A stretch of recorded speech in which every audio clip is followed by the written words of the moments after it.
لە ماوەی 9 مانگی شەڕ و ڕوبەڕووبوونەوەدا 30,000 جار ئەم شارە لەلایەن فڕۆکە جەنگیەکانی هاوپەیمانانەوە بۆردومان کرا.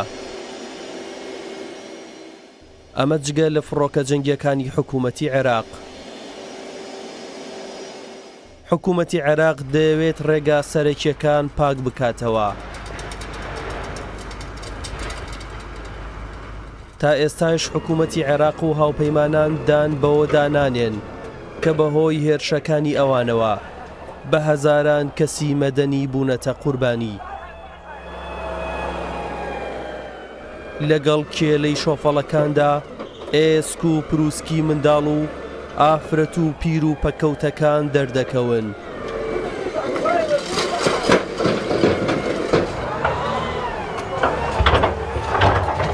بەڵام بێبەزەیانە کێلەی شۆفەڵەکانیان لێت تونتر دەکرێت. بێجیاکردنەوەیان لەگەڵ پاشەڕۆی خانوە ڕووخاوەکان بار دەکرێن بۆ فرێدان.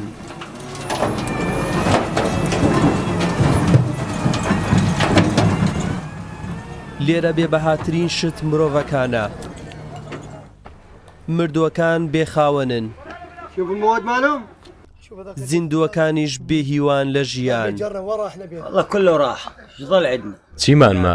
نە خانوو، نە ئۆتۆمبیل، نە پارە، هیچ شتێکمان نەما، کەوتوینەتە سەر ئاسن.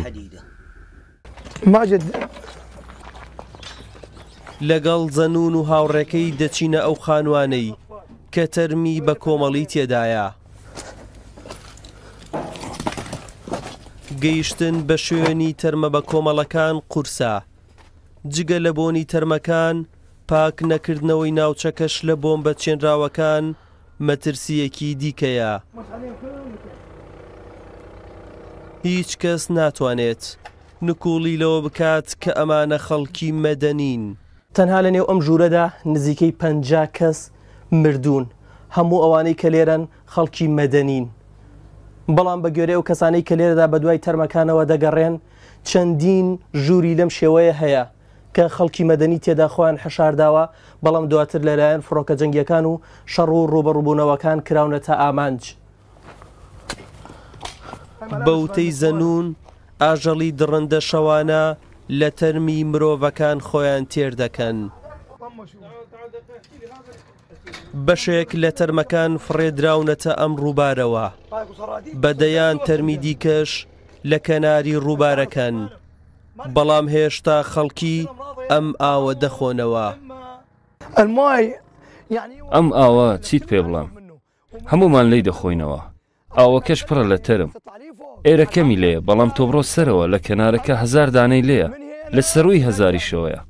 لێرەوە تا مزگەوتەکە منداڵ و ئافرەت و پیا و گەنج بەس گرنگەوەی ئەم تەرمانە لە ئاوەکە دەربهێنرێت، ناوچەکەش پاک بکرێتەوە. خەڵکێکی کەم گەڕاونەتەوە بەری ڕاستی مووسڵ. ئەوانەی کە گەڕاونەتەوە مەترسی بڵاوبوونەوەی نەخۆشییان هەیە بەهۆی هەڵنەگرتنەوەی تەرمەکان.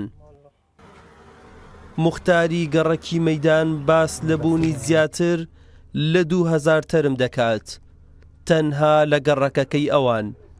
الجثث اللي منتشرة في حي الميدان ئەو تەرمانەی بڵاوبوونەتەوە لە گەڕەکی مەیدان لە ژماردن ناین.